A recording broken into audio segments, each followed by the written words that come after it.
Are your parents planning to give you real property? Will the property form part of the conjugal property in case the heir is married? It's normal for our parents to give us their properties. Usually, parents like transferring their properties to their kids when they are already old.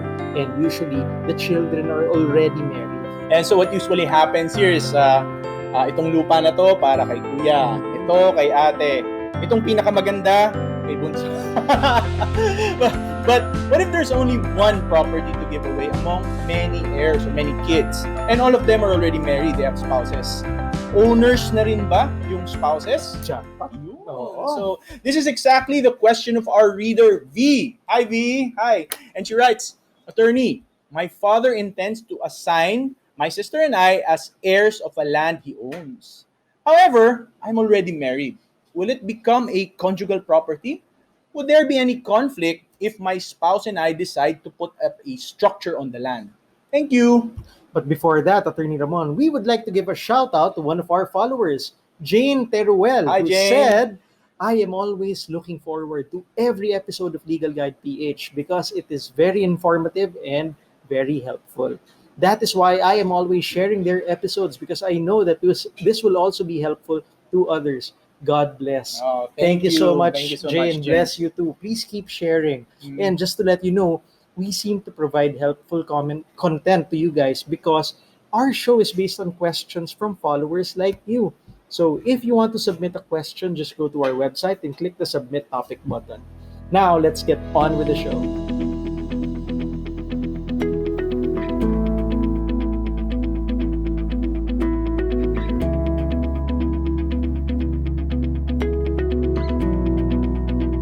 This video is brought to you by Transferring Land in the Philippines, a mini workshop that teaches Filipinos the basic modes of transferring land and real properties in the Philippines.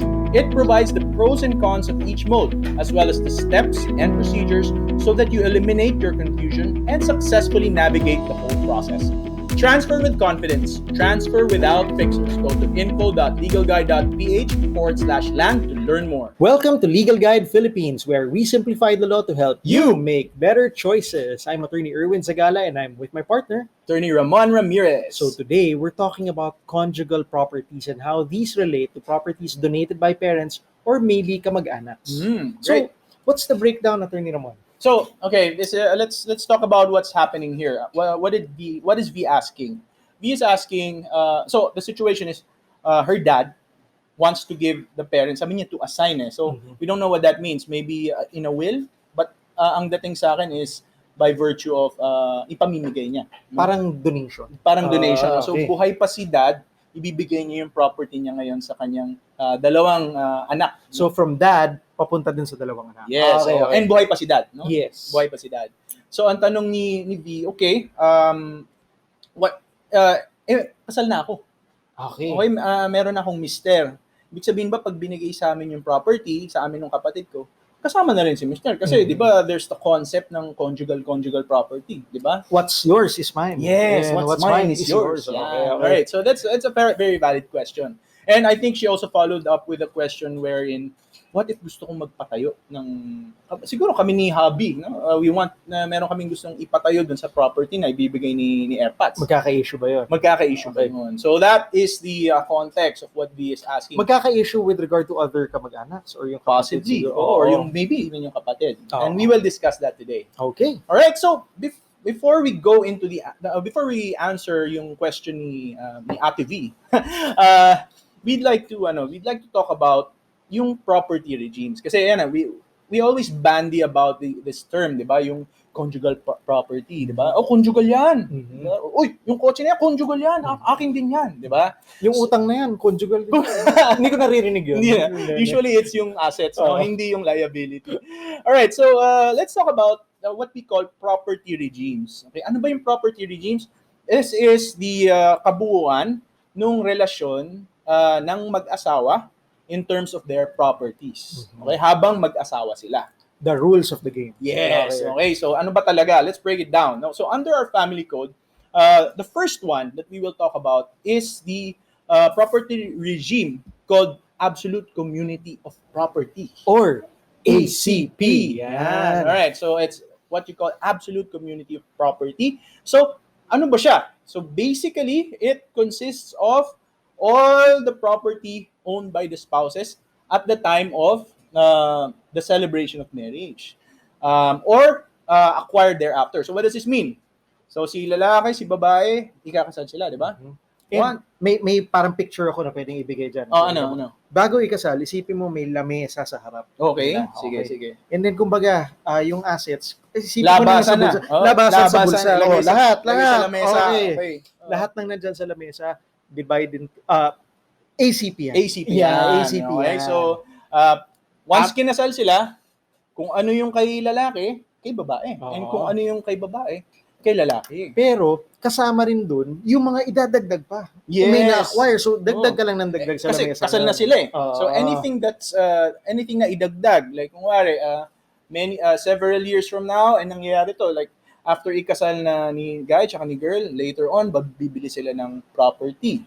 Pwedeng bumili sila ng kotse or whatever. No? So, dagdag yun sa lamesa. dagdag yun sa properties nila sa lamesa.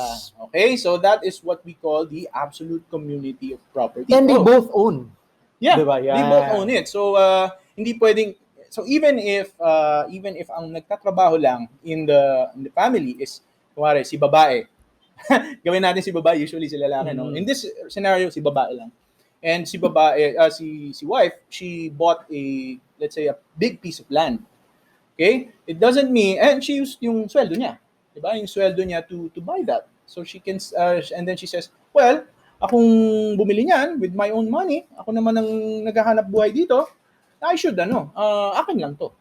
O hindi ganon under the ACP or the absolute community of property. So even if galing yun exclusively from sweldo ni Mrs. Ang sasagot sa kanya ng hobby niya, yun ang akala mo. Yes, because we have what you call the ACP or the absolute community of property, and this is our property regime. So what's mine is yours and what's yours is mine. Even actually yung sweldo, no? So we have that we always joke around about yung mga mister binibigay na yung ATM. ATM kay may Mrs. no.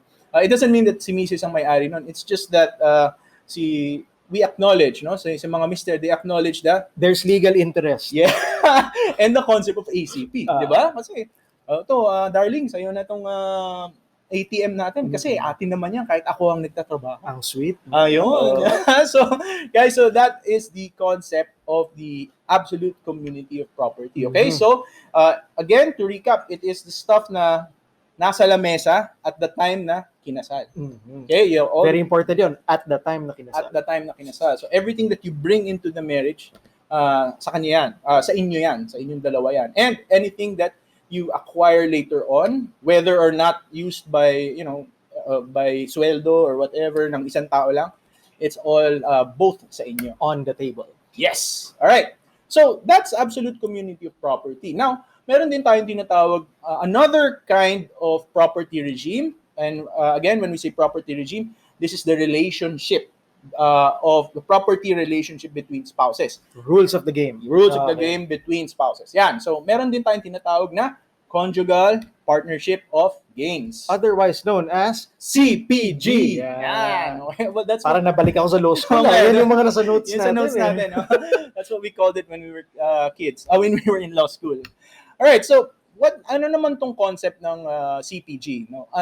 To differentiate it from ACP, here naman, the spouses place in a common fund yung proceeds lang nila of their proceeds, products, or fruits of or income from their separate properties. So kanila pa rin yung separate properties nila, 'di ba? Pag doon sa lamesa, hindi necessarily what's mine is yours, what's yours is mine, pero pag yung proceeds, products, fruits, and income from yung mga separate properties nila, ay kanila. I think ang mas magandang visual picture dito, Attorney Ramon, tatlo naman yung lamesa. Okay. Paano yung tatlong lamesa? So, may lamesa si husband, may lamesa si wife, and then may lamesa para sa proceeds. Yan. Alright. So, yung nandito sa lamesang to, akin lang to. Yung nandito sa lamesang to, kay Mrs. lang. Oo. Saan sila naghahati? Doon sa pangatlo. Sa fruits na nakukuha galing doon sa lamesa nila na binabagsak doon sa pangatlong lamesa. Kaya nga, conjugal partnership of gains.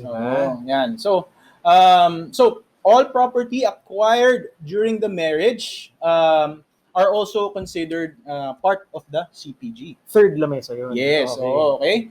okay. So those are the general rules, no? So this is so what do we have now? ACP, CPG, or a conjugal partnership of gains. And then meron naman din tayong tinatawag na pangatlong klase ng property regime, Mhm. and it's what you call the complete separation of property. Ay, ito, hulaan ko. Ilan ang lamesa rito? Ilan, Attorney Erwin? Malamang dalawa lang. Dalawa lang yan. Dalawa lang Okay, yan. ano bang ibig sabihin ng complete separation of property? Basically, what's mine is mine, what's yours is yours, no? So, Otherwise known as KKB. KKB. And I know of a lot of spouses who have complete separation of property, but ang property regime nila is actually ACP. Di ba? Akala mo lang yun. Di ba? Parang a lot, I think in our generation, maraming ganun. Of course, lalo na when two spouses, they work or they each have their own businesses, di ba? What's mine is mine, di ba? Pero sa totoo lang, ACP sila. Alright, so, So, pag kumakain ng restaurant, Oh. ano yan? Oh, ano yung kinain mo? Steak? oh, ikaw magbayad niyan. Oh. Me, separate bills. Pag-asawa, separate bill. Or siguro, salitan sila na manlilibre. Pwede. rin. Right. Okay. So, under the separation of property or complete separation of property regime, each spouse shall own, dispose of, possess, administer, and enjoy his or her separate estate without need of consent of the other. Walang paalam. Walang paalam Kasi yan. nga, separate. Separate eh. Gusto kong bumiling kotse eh. Ayun. Buti nga kung kotse eh. Kung gusto kong bumili ng motor and all its accessories, yan. Issue yan sa mga ibang mag-asawa, no? Ayaw ng mga misis na nagbo-motor. Parang gusto ko to ah. Dapat ginawa mo before kung yan ang gusto mo, attorney. Alright. So, okay.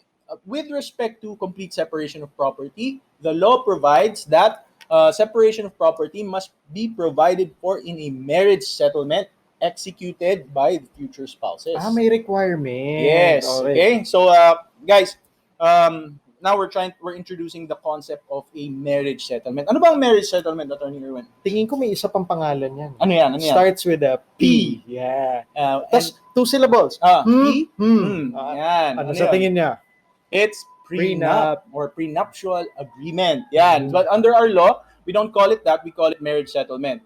But usually we call it the prenup or the prenuptial agreement. Yan. Ano ba yung prenup, Attorney Erwin? Prenup is a marriage settlement. Yes. So basically, it's a contract, no? It's a contract between spouses, and basically doon nila pag-uusapan ano bang natin? Ano bang property regime natin? Yes. Okay? Will it be complete separation of property? ACP?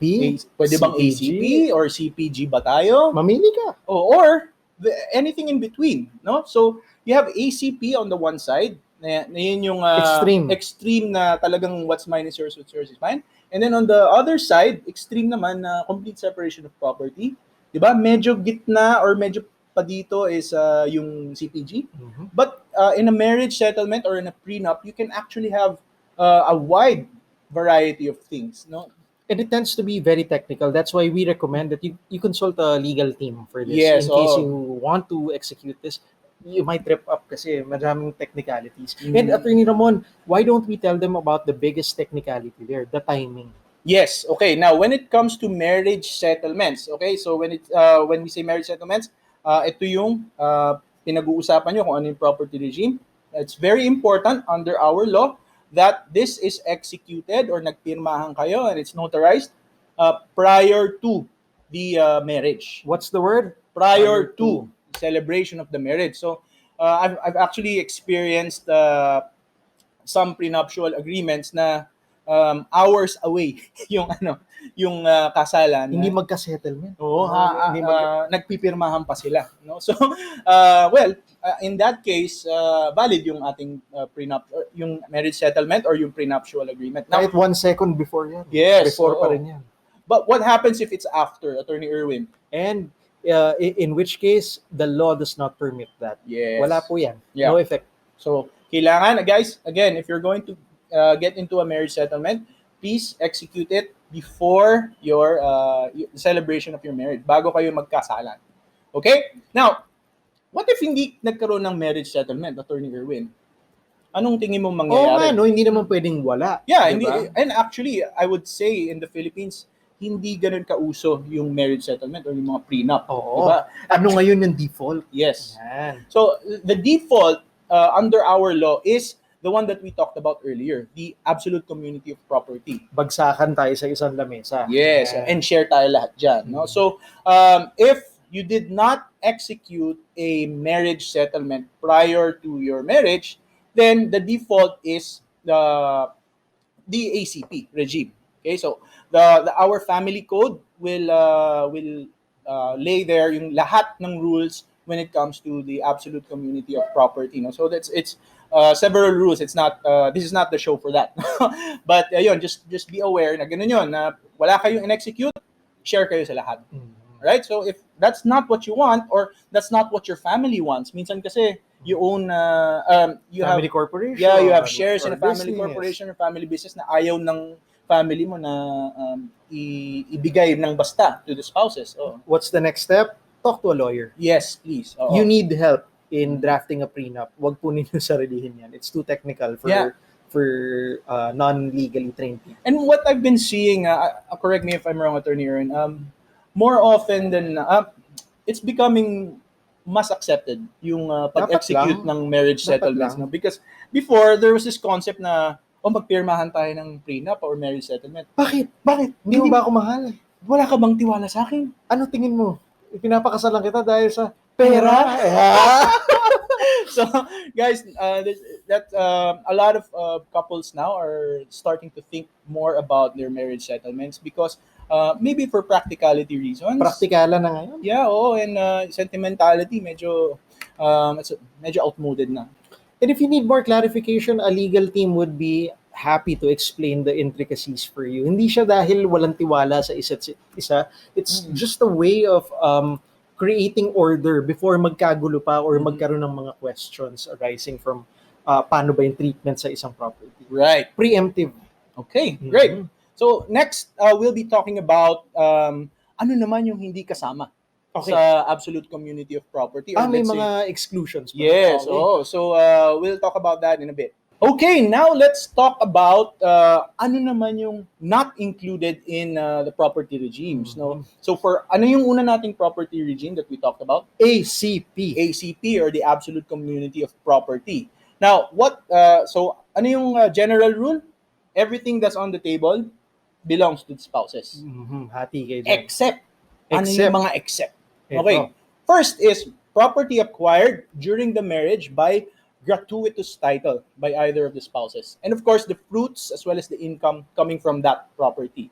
Okay? Unless the donor or the grantor expressly provided that the property shall form part of the community property. Maganda yung term gratuitous title. Ano ba ibig sabihin niya, Attorney Ramon? Yeah, gratuitous title, ibig sabihin na-receive nung either of the spouses nang walang binabayaran. So parang jackpot. Jackpot. Okay. So ano ba yung usual na gratuitous title? Like ibinigay, donation, dinonate. Yan. Or ano ba, minana. Diba? Wala siyang ginagawa, just binigay lang sa kanya or na-receive niya lang. No? That's gratuitous title. So labas yan. Yes. Doon sa lamesa. Yes. Nagkakaroon ng mini table dito. Okay. So kuwari, kinasal sila, everything nasa lamesa like in our example, no? Pero merong nag-donate ng property sa one of the spouses. The general rule is that is not included, Attorney Erwin. Okay? That is not included dun sa absolute community nila. So if I may connect this to our question for this episode, mukhang ito yung sagot sa tanong niya. Yes. Now, so if the property regime of V and her husband is ACP, that would mean excluded yung idodonate ni father. Just a side note pala, I forgot to mention. The ACP, it became the default between spouses, property regime between spouses, when the family code was enacted. No? So that's 1986. No? When that was enacted, naging default is ACP. But when my parents were married, so before 1986, the default na property regime was the conjugal partnership of gains. Okay, so just a little fact that you, in case you're interested. Trivia. Yeah, trivia. But I assume let's say V is around our age, then kinasal siya after 1986. Then ang automatic nilang and wala siyang, let's say wala siyang prenup or marriage settlement, ang automatic nilang property regime ng kanyang asawa ay ACP, in which case share sila sa lahat. And if ACP ang property regime nila, anything that is donated to V excluded from the ACP because of this provision in our or this exclusion under the family code. That's good to know, Attorney Ramon. May iba pa bang exclusion sa APG? ACP. ACP. Yeah, meron pa. Of course, property for personal and exclusive use of either spouse, except jewelry. Personal use. Kung nga yung brief ni husband, toothbrush.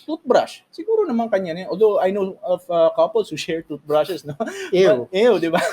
But yung mga for personal or exclusive use of either of the spouses, this is excluded also from the from the yung roll-on ni wife. Kanya lang yun, di ba? Okay. Right. Another exclusion from the ACP is property acquired before the marriage by either spouse who has legitimate descendants in a former marriage. Okay? Anong ibig sabihin nito? It's complicated. It's complicated. Hindi. So what happens, and we've had clients na who experience this, no? Kinasal si lalaki, kinasal ulit. Okay.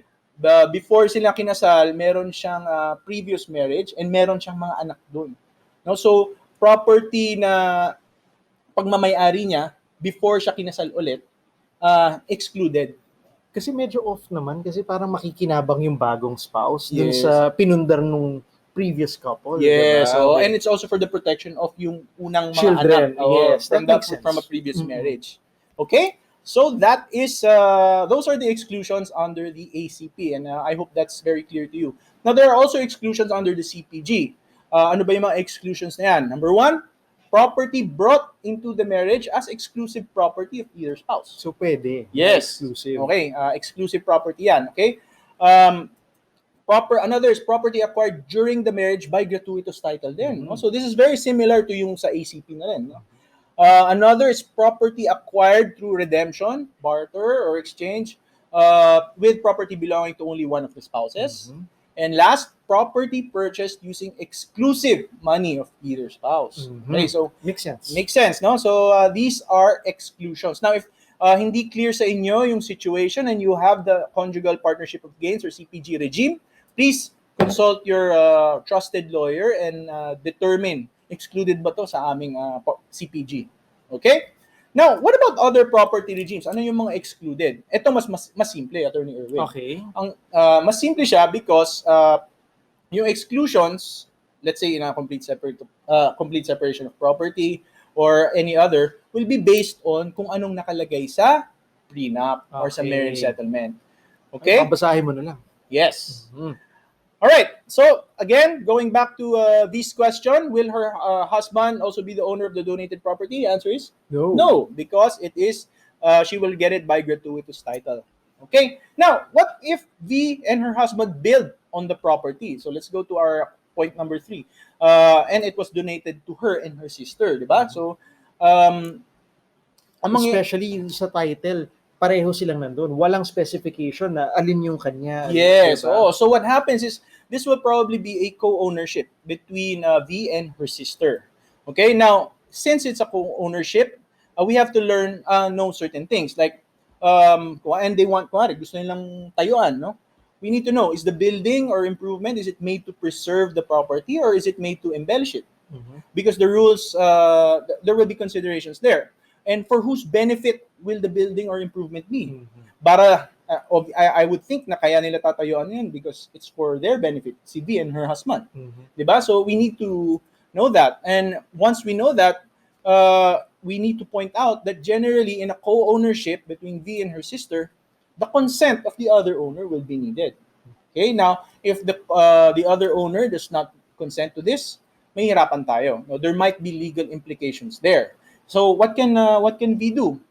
Well, she can move for yung paghiwalayin na lang yung property kung kaya naman, no? So para very clear kung ano yung boundaries between yung properties. And then pag nahiwalay na yan, she can do whatever she wants. Nasa side niya. Oo. So Another thing is, ito naman, pwedeng mag-usap sila. Baka naman kasi pwedeng may common building. Right. Diba? Gusto ko may parang rest house dyan na may swimming pool. Hati tayo, ate. Yeah. Diba? Exactly. So just since it's a co-ownership, you're going to need to really talk to your sister and see how best to create that building that you want to make. Or the both of you can go consult your lawyer and see how to do it.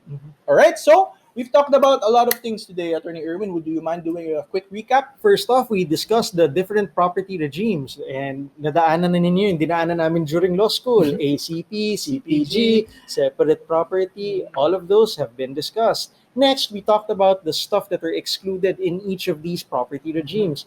And finally, we talked about can they build? And our answer is, mag-usap muna kayo ng sister mo. All right? And then you consult your lawyer. For most of you, this video was more than enough. And if it makes your life easier, then you're welcome. But there are those of you who will watch this video and end up asking more questions like, Attorney, what are the steps to transferring properties legally? What do I need to know before I transfer properties? Now, if that's you, then we invite you to check out our Transferring Land in the Philippines mini workshop. So it's a mini workshop that teaches Filipinos the basic modes of transferring land and real properties in the Philippines. It provides the pros and cons of each mode, as well as the steps and procedures so that you eliminate your confusion and successfully navigate the whole process. Now, to find out more, go to info.legalguide.ph/land to learn more. To add to that, people say that our show seems to read what's in their minds and answers them. Well, that's because we base our show on submitted questions from our viewers. Tell us what you want us to talk about by going to www.legalguide.ph and click the Submit Topic button. If you want to get a shout out in our show, please give us feedback at info.legalguide.ph/feedback so we can read what you found helpful and acknowledge you properly. Last, if you feel we've earned a good rating, please give us a like and subscribe because it gives us feedback and it notifies you about upcoming videos. And one last thing, guys, the law allows us to have many different ways of setting up our property relations with our spouses. We have the absolute community of property, like we discussed, all the way up to complete separation of property. Guys, it's already the 2020s. It's now very much okay to have this property arrangement conversation with your partner even before you get married. In this day and age, practicality outweighs outmoded notions of sentimentality. Let's use the law and the options it gives us. Consult your trusted legal professional and see what's available. So wasn't that simple? Now go make better choices.